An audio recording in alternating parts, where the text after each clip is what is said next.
In today's video, I want to give you a complete economic update on what is happening right now in the United States of America. We have been absolutely glued to the situation in the Middle East, to oil prices, to what is happening in the Strait of Hormuz.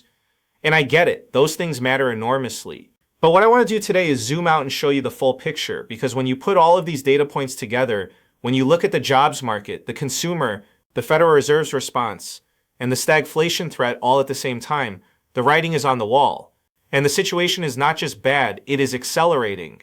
Let me start with the jobs report, because this is the foundation of everything else I am going to show you today.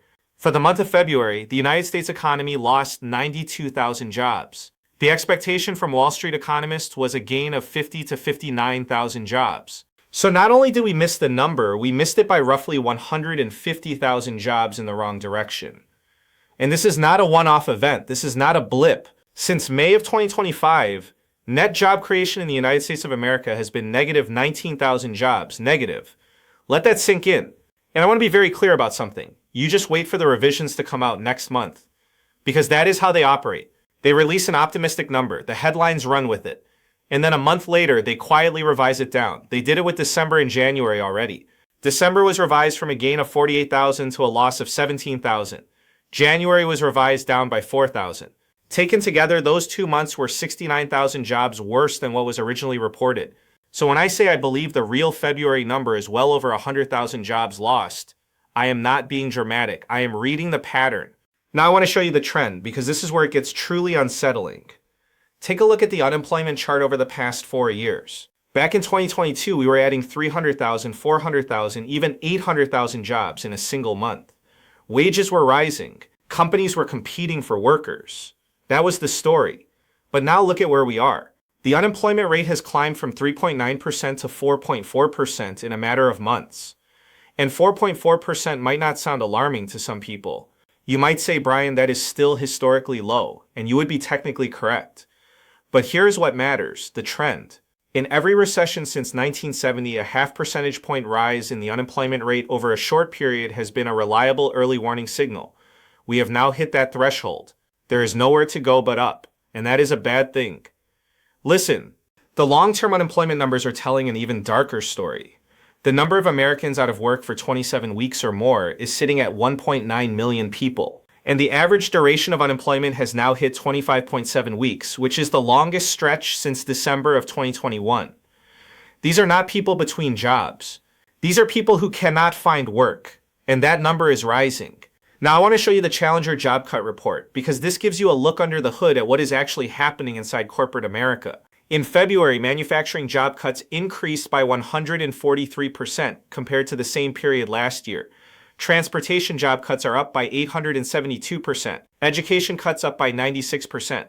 Healthcare, which was supposed to be recession-proof, announced 19,228 job cuts through January and February, the highest for that period since 2021.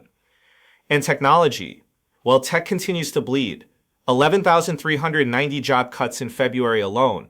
33,330 tech jobs gone in just the first 2 months of the year. But you might say, Brian, what are you talking about? Why is this all happening at the same time? Companies are laying off, not hiring, markets are volatile, and yet the government is still talking about the golden age of American prosperity. Let me show you why. There are two forces hitting the economy simultaneously, and they are feeding off each other. The first is the energy shock. Oil prices, WTI crude, have now breached $90 a barrel. They are up 45% year to date. And the reason is the situation in the Strait of Hormuz. 20 million barrels of oil flows through that strait every single day under normal conditions.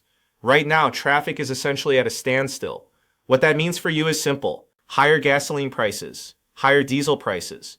And when diesel goes up, the cost of transporting every single thing you buy goes up. Food, clothing, materials, every product that moves on a truck or a ship gets more expensive.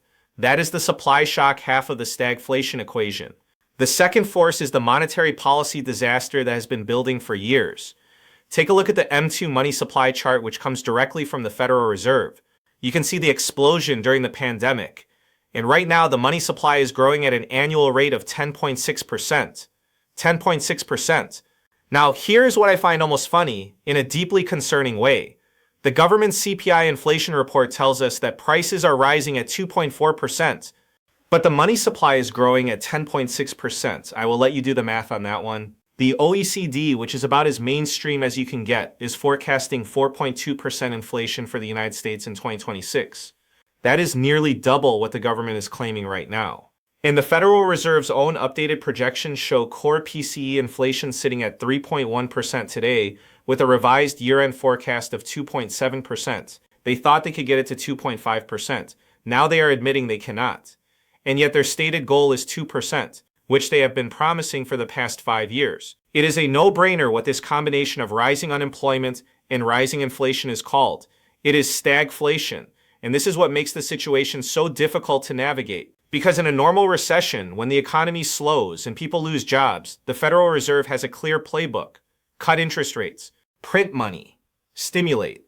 And that works because in a recessionary environment, prices are usually coming down. You have room to maneuver.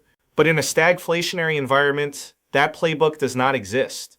If the Fed cuts interest rates with inflation running this hot, they risk sending inflation back to 15 or 20%, like it was in the 1970s and early 1980s. And if they raise interest rates aggressively to fight inflation, they accelerate job losses in an economy that is already losing jobs. That is the policy dilemma. The CME FedWatch tool is now showing greater than 50% probability of a rate hike by year-end 2026. That is the first time rate hike expectations have exceeded rate cut expectations since the entire tightening cycle ended. They are living in ignorance, living in bliss, if they think there is an easy way out of this one. Now, I want to show you the American consumer because this is the piece of the puzzle that most people are completely missing. Consumer spending makes up 70% of United States GDP. 70%. So when I tell you that the financial health of the American consumer is in serious trouble, I am not just talking about personal hardship. I am talking about the engine of the entire economy starting to seize up. Here is the data. Consumer credit card debt has hit a record high of $1.28 trillion. That is according to the New York Federal Reserve, and it is up 5.5% compared to a year ago.